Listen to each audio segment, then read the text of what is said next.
Assalamualaikum warahmatullahi wabarakatuh. Di sini kami dari kelompok 2 ingin mempresentasikan UAS bioanorganik yang beranggotakan Kania Diva Rahmasari F1C119008 dan Putu Adityo Wibimanyu F1C119054. Di sini kami akan menjelaskan tentang logam, aluminium, dan merkuri dalam bidang kedokteran. Selanjutnya akan dilanjutkan oleh Kania Diva. Logam atau metal adalah material, sebuah unsur senyawa atau paduan yang biasanya keras tak tembus cahaya, berkilau dan memiliki konduktivitas listrik dan termal yang baik. Logam umumnya dapat ditempa atau ditekan permanen hingga berubah bentuk tanpa patah atau retak dan juga fusibel dan ulet.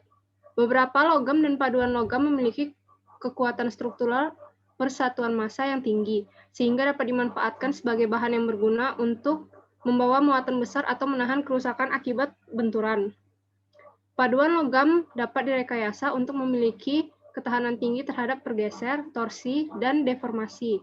Namun, logam yang sama juga rentan terhadap kerusakan akibat kelelahan akibat penggunaan berulang atau dari kegagalan tekanan mendadak saat kapasitas beban terlampaui. Kekuatan dan ketahanan logam telah menyebabkan penggunaan seringnya pada konstruksi bangunan dan jembatan bertingkat tinggi, serta kebanyakan kendaraan, peralatan, perkakas, pipa, tanda non-iluminasi, dan jalur rel. Umumnya, logam bermanfaat bagi manusia karena penggunaannya di bidang industri, pertanian, dan kedokteran. Dalam kimia anorganik kedokteran telah ada lebih dari 40 tahun sejak ditemukan aktivitas antitumor pada cisplatin. Senyawa atau unsur yang berhubungan dengan obat-obatan yang berisi logam dapat terdiri dari senyawa lain seperti unsur kimia esensial dalam bentuk garam besi yang digunakan untuk tujuan pengobatan anemia. Selain itu, senyawa kompleks tektenium dan gadolinum yang digunakan dalam diagnosis kedokteran. Telah banyak unsur yang ditemukan untuk kelangsungan hidup organisme, namun penggunaan unsur-unsur tersebut harus sesuai dengan dosis dan tidak diperbolehkan digunakan dalam dosis yang berlebih. Jika digunakan dalam dosis yang berlebih, maka akan dapat menimbulkan efek toksik. Pada kesempatan kali ini akan membahas dua logam pada bidang kedokteran, yaitu aluminium dan merkuri.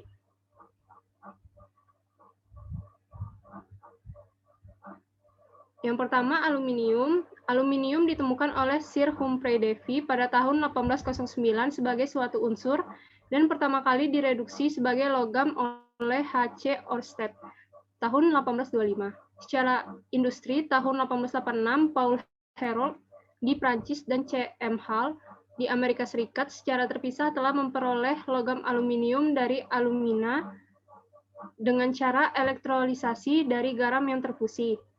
Sampai sekarang, proses Heroult-Hall masih dipakai untuk memproduksi aluminium.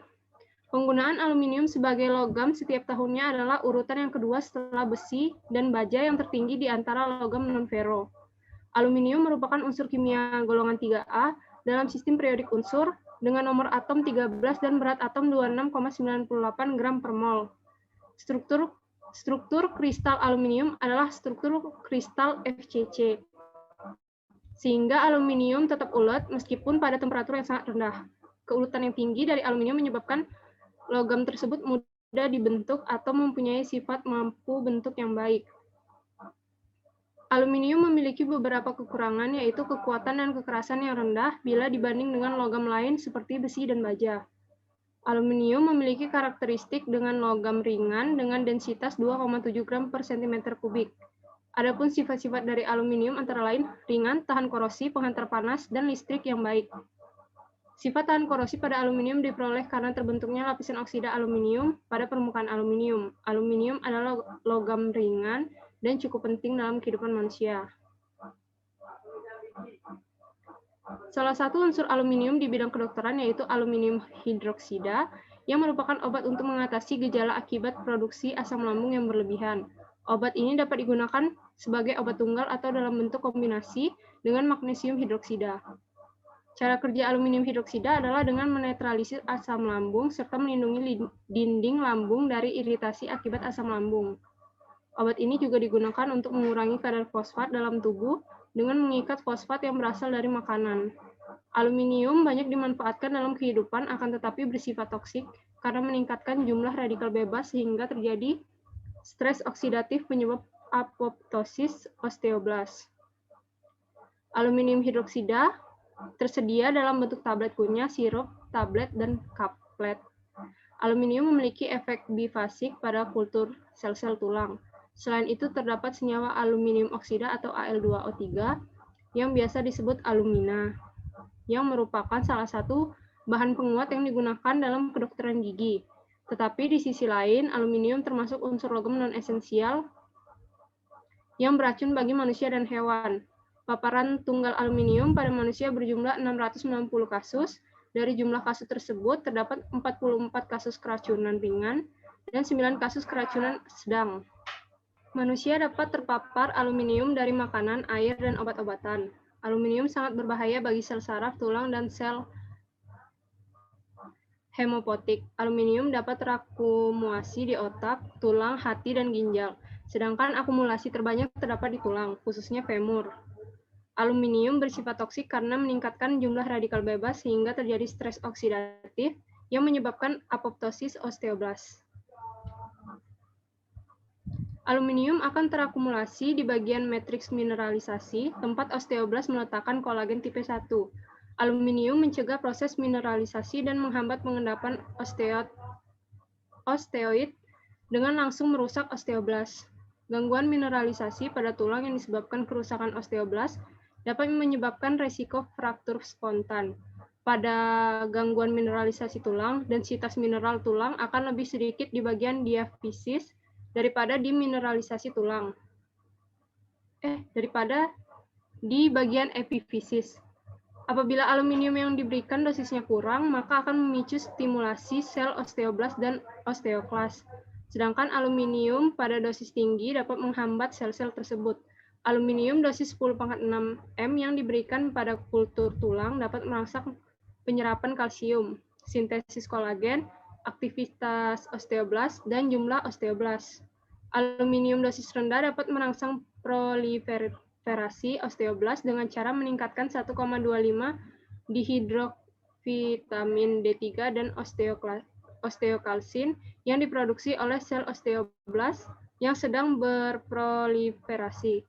Secara tidak langsung, melalui mekanisme tersebut, aluminium dosis rendah mengaktifkan protein G yang berfungsi sebagai langkah awal penting pada proses proliferasi dan diferensiasi sel. Sedangkan pemberian aluminium dengan dosis yang lebih tinggi akan memicu terjadinya kerusakan tulang, khususnya pada sel osteoblas secara in vitro. Aluminium bersifat toksik karena meningkatkan jumlah radikal bebas sehingga terjadi stres oksidatif yang menyebabkan apoptosis osteoblas. Selain itu, aluminium dosis tinggi dapat mencegah proses mineralisasi tulang. Selanjutnya dilanjutkan oleh Putu.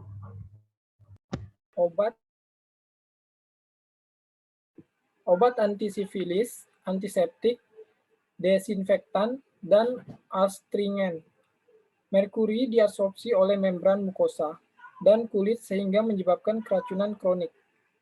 Selama kurun waktu berapa tahun, merkuri telah banyak digunakan dalam bidang kedokteran. Bidang kedokteran telah menggunakan merkuri sejak abad ke-15, di mana merkuri digunakan untuk pengobatan penyakit kelamin sifilis. Kalomel HgCl digunakan sebagai pembersih luka, sampai diketahui bahwa bahan tersebut beracun, sehingga tidak digunakan lagi. Komponen merkuri organik digunakan untuk obat ketika sampai bertahun-tahun, dan juga digunakan sebagai bahan untuk kosmetik. Merkuri telah digunakan untuk pengobatan dari ribuan tahun yang lalu, sampai dengan pertengahan abad ke-20. Salah satu bahan berbasis merkuri yang digunakan dalam pengobatan Cina adalah cinnabar. Cinnabar adalah mineral alami dengan merkuri dalam kombinasi dengan sulfur dan berwarna merah disebut merkuri sulfida merah atau cinaret. Cinnabar biji merupakan sumber utama untuk produksi logam merkuri. Karena cinnabar merkuri 2 sulfida dengan rumus kimia Hgs bersifat tidak larut dalam air dan diserap oleh pencernaan seperti usus. Cinnabar telah digunakan HGS untuk pengobatan gatal-gatal sakit tenggorokan, dan lain-lain. Merkuri 1 klorida yang dikenal istilah kalomel telah dipakai sebagai obat tradisional Cina. Dalam sejarah obat tradisional, pernah digunakan sebagai diuretik, salep untuk obat kulit, vitiligo, dan pencahar selama berabad-abad. Kalomelok juga digunakan dalam obat-obatan tradisional, tapi sekarang tesis menggunakan sebagian besar telah digantikan oleh terapi yang lebih aman. Kalomel juga pernah digunakan untuk mengobati penyakit malaria. Persiapan yang disebut warm chocolate atau cacing permen diberikan kepada pasien penuh dengan cacing-cacingan dan lain-lain sejak abad ke-16. Obat tradisional mengandung merkuri yang dikenal dengan thiomersal, C9H9HGNaO2S, digunakan sebagai obat untuk penyumbatan saluran pencernaan. Thiomersal mengandung etil merkuri radikal yang terikat pada gugus sulfur tiosalikitil 49,6% merkuri berat etil merkuri, juga sebagai pengawet vaksin dan mencegah pertumbuhan bakteri dan jamur pada kemasan vaksin botol multidosis. Penggunaan merkuri pada perawatan gigi, yaitu penambalan gigi berlubang yang dikenal dengan amalgam. Amalgam gigi adalah bahan pengisian gigi yang digunakan untuk mengisi lubang gigi yang disebabkan oleh kerusakan gigi. Campuran gigi adalah campuran logam yang terdiri dari merkuri cair dan paduan bubuk terdiri dari perak, timah, dan tembaga. Kandungan merkuri pada amalgam gigi sekitar 50% merupakan unsur merkuri berat. Tambalan amalgam gigi biasanya berwarna perak, sehingga sering disebut tambalan perak. Pada proses penambahan gigi dengan amalgam, untuk menghilangkan kerusakan, gigi dibor membentuk rongga dan dihapus untuk penempatan amalgam. Selanjutnya, di bawah kondisi keamanan yang tepat, dokter gigi mencampur bubuk paduan dengan merkuri cair untuk membentuk dempul amalgam. Komponen ini disediakan untuk dokter gigi dalam kapsul seperti yang ditunjukkan pada gambar. Tambalan amalgam gigi yang kuat dan tahan lama, sehingga mereka kurang mungkin untuk istirahat dari beberapa jenis tambalan. Jadi kesimpulan dari presentasi ini ialah yang pertama, aluminium digunakan dalam bidang kedokteran untuk mengobati gejala akibat produksi asam lambung yang berlebihan tinggi dapat mencegah proses mineralisasi tulang. Lalu, merkuri digunakan dalam bidang kedokteran untuk mengobati penyumbatan gangguan pencernaan, penambahan gigi berlubang, obat pencahar, obat antisifilis, antiseptik, desinfektan, dan astringen. Sekian dari presentasi kelompok kami. Mohon maaf apabila ada kesalahan kata. Saya akhiri, wabillahi taufik walhidayah. Wassalamualaikum warahmatullahi wabarakatuh.